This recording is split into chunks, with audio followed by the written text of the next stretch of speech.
시청자 여러분 안녕하십니까? 9월 3일 화요일 JCN 모닝뉴스 시작합니다. 환경부가 지난 7월 말 울산 회하댐을 기후대응댐 후보지로 14곳 중 하나로 선정했다는 소식을 전해드렸는데요. 단어가 낯설기는 하지만 회하댐의 홍수 조절을 위해 수문을 설치한다는 것이 핵심 내용입니다. 다음 주 중 주민 설명회가 이뤄지는 등 기후대응댐 최종 선정이 속도를 내고 있다고 하는데요.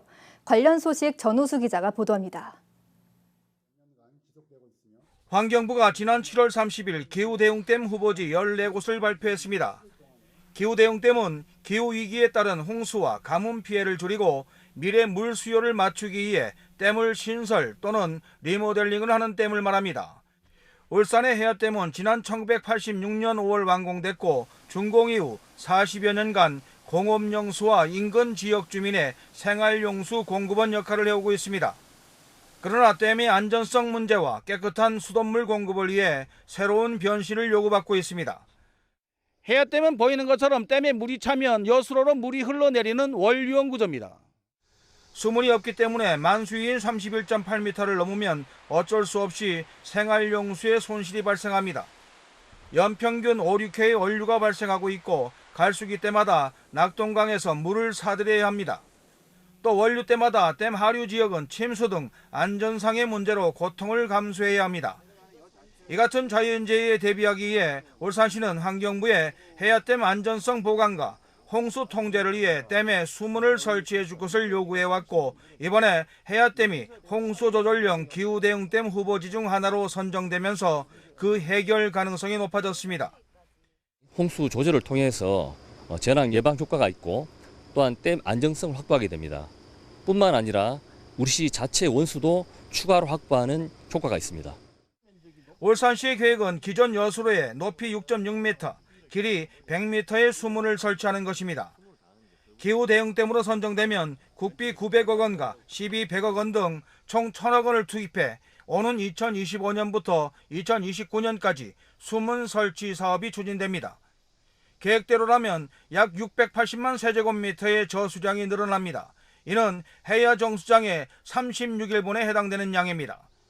환경부도 후속 조치를 서두르고 있습니다. 오는 10일 청량읍 사무소에서 사업 설명회를 갖고 주민 의견 청취 활동을 벌일 예정입니다. 해야댐의 경우 기존 댐을 활용하는 방안이어서 민원 발생 요인이 적다는 장점이 있습니다. 환경부는 이 같은 후속 행정 절차를 밟아 연말이면 후보지 14곳 중 10곳을 기후대응댐으로 선정한다는 방침입니다. JCN 뉴스 전우수입니다. 울산 중구의회가 어제 열린 임시회 본회의에서 공동주택 전기차 충전시설 화재 예방 대책 촉구 건의문을 만장일치로 채택했습니다. 강혜순 의원이 대표 발의한 이번 건의문엔 공동주택 내 전기차 충전시설 지상 설치 의무화와 기존 지하 충전시설 이전 설치, 화재 예방을 위한 제도적 장치 마련 등의 내용이 담겼습니다.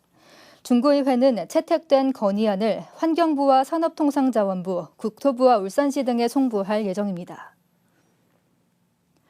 울산시가 추진하는 그린벨트 해제 1호인 다운목장 부지 일부가 주거용지로 조성되면서 이 일대가 산업과 주거, 문화공간을 함께 갖춘 혁신 공간으로 변모될 것으로 기대됩니다.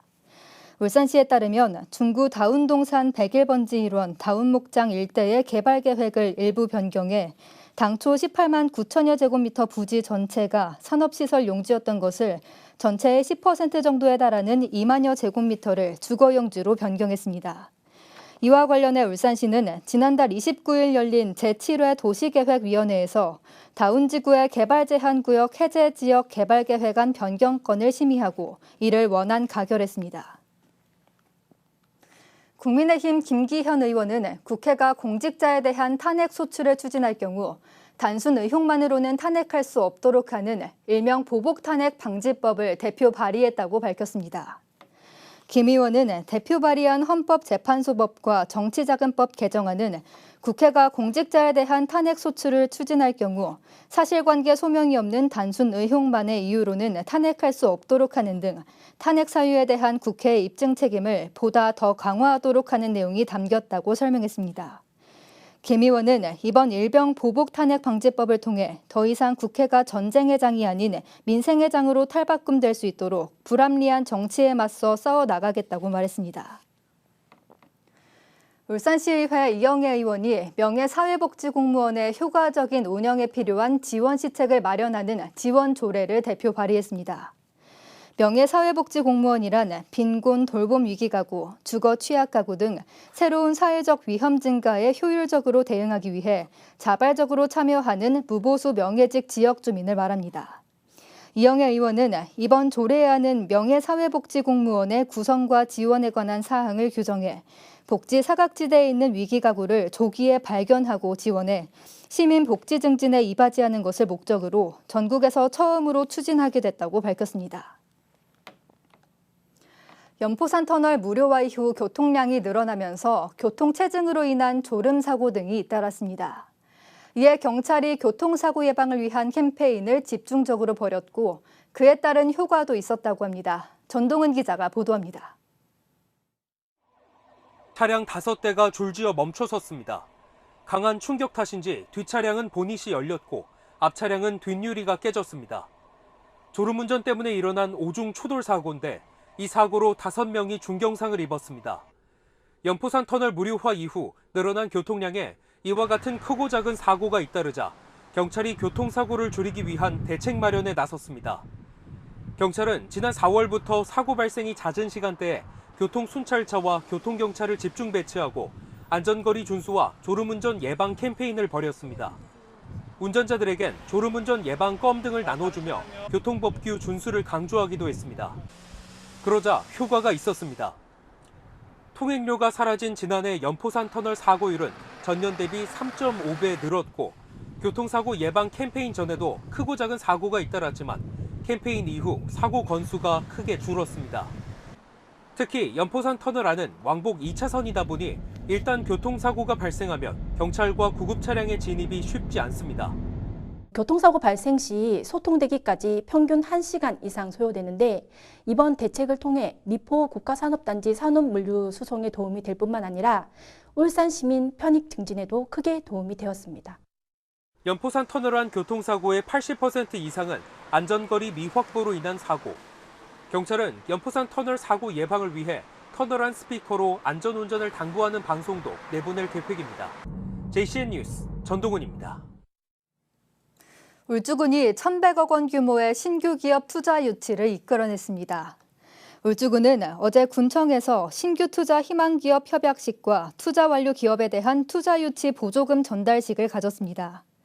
올해 울주군의 신규 투자를 희망한 기업은 주식회사 SK인더스트리와 신한 AT 등 11곳으로 투자 규모는 1,100억 원 상당이며 지역 주민 250여 명이 이들 기업에 채용될 예정입니다. 이와 더불어 울주군은 투자를 완료한 기업 3곳에도 투자 유치 보조금 24억 2천만 원을 전달했습니다. 울산대학교는 어제 2025년 수시 모집 기자단 설명회를 열고 울산대의 글로컬 대학 선정으로 바뀌는 수시 모집에 대해 안내했습니다.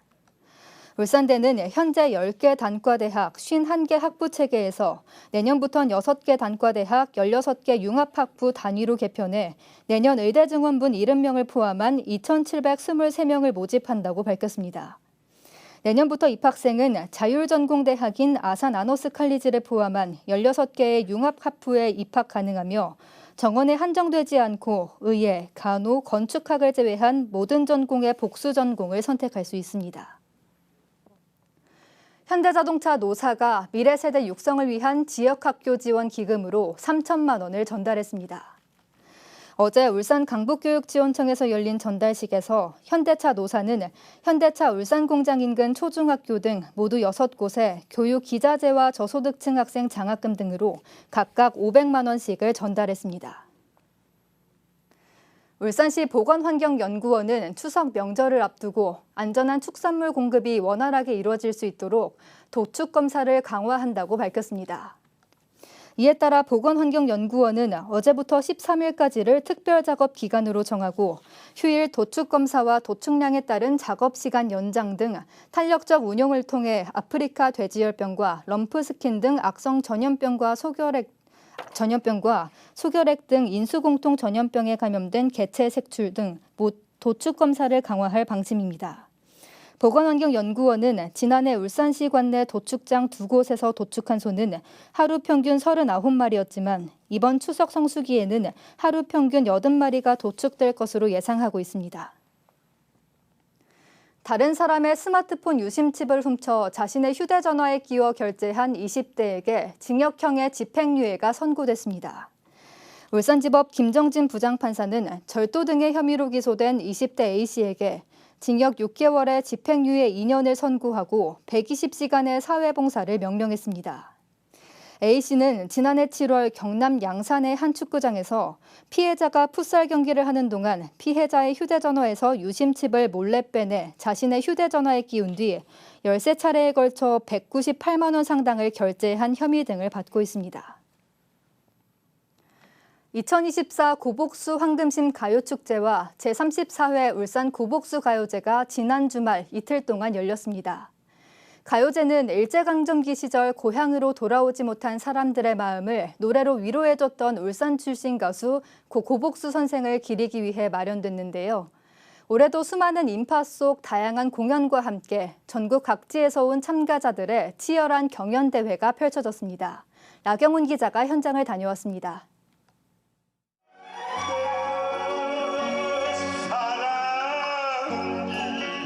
고 고복수 선생의 아들 고영준 씨의 노래가 행사장 전체를 가득 메웁니다. 고 고복수 선생을 기리기 위한 34번째 고복수 가요제가 이곳 태화강 국가정원에서 이틀 동안 열렸습니다. 축제 첫날, 그를 기리기 위한 인기 가수들의 공연과 시상식이 열렸습니다.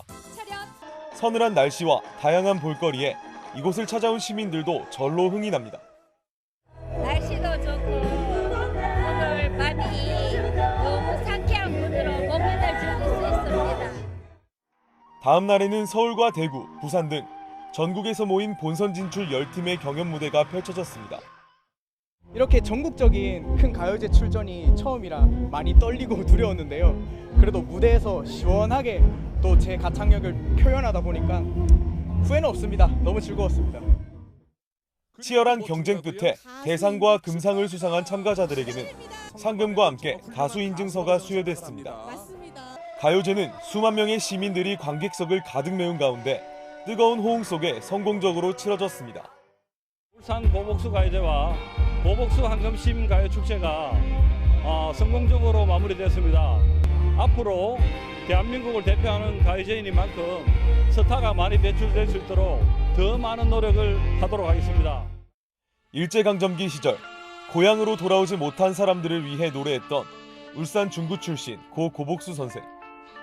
그 뜻을 기리기 위해 마련된 가요제는 어느덧 많은 대중과 예술인들의 관심 속에서 국내 최대의 가요제로 자리매김하고 있습니다. JCN 뉴스 나경훈입니다. 울산시는 추석 성수품 수송 대책을 마련하고 오는 6일부터 19일까지 14일간 추석 성수품을 수송하는 화물차의 울산 도심 통행 제한을 한시적으로 완화한다고 밝혔습니다. 이에 따라 추석 성수품을 수송하는 화물차는 화물운송협회에서 임시통행 스티커를 발급받아 차량 앞 유리창 우측 상단에 부착하고 도심을 통행하면 됩니다. 현재 울산시의 화물차 통행 금지 구간은 문수로와 삼산로 등 총 23개 구간에 달합니다. 울산시는 시민 안전을 위해 운영 중인 시민콜 기동안전점검단을 적극 활용해 줄 것을 시민들에게 당부했습니다. 울산시는 민간 소유의 건축물과 옹벽, 축대, 급경사지 등 다양한 시설물을 대상으로 울산시 공무원과 민간 전문가 등 12명으로 시민콜 기동안전점검단을 구성해 운영하고 있다고 밝히고 시민들의 적극적인 신고와 호응을 당부했습니다.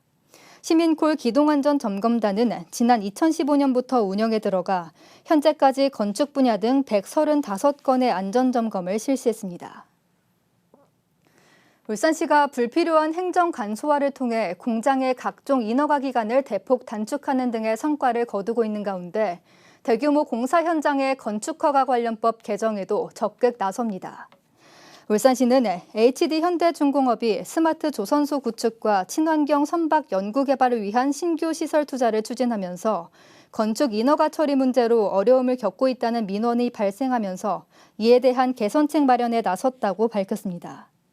울산시는 지난 7월과 8월 두 차례에 걸쳐 산업통상자원부 등 정부 유관부처를 잇따라 방문해 관계 법령 개정 필요성에 적극적인 검토를 요청하고 있으며 제도 개선이 이루어질 수 있도록 중앙부처를 지속적으로 설득해 나갈 방침이라고 밝혔습니다. 동구청이 이번 달부터 직원들을 대상으로 워케이션 센터를 활용해 원데이 오피스 근무제를 도입합니다. 원데이 오피스 근무는 직원들이 최근 일산해수욕장에 개소한 워케이션 센터로 출퇴근해 업무와 휴식을 병행하는 방식입니다. 김종훈 동구청장은 처음 시도하는 새로운 근무 형태인 만큼 일과 휴식에서 균형을 찾고 직원들이 재충전할 수 있길 바란다고 말했습니다. 올여름 울주군 진화해수욕장에 85만 명이 다녀간 것으로 집계됐습니다. 울주군은 지난 6월 28일부터 지난달 31일까지 65일간 진화해수욕장을 찾은 이용객은 85만여 명으로 해수욕장 개장 초기 동해안 냉수대와 독성 해파리 출몰 등으로 전년 동기 대비 방문객 수가 다소 줄었다고 설명했습니다. 진화해수욕장은 올해도 샤워 시설과 파라솔, 구명조끼 등을 무료로 대여했으며 해수욕장과 공영주차장 간 순환버스를 운영해 이용객들로부터 좋은 반응을 얻은 것으로 분석됐습니다. JCN 모닝뉴스를 마칩니다. 함께해 주신 여러분 고맙습니다.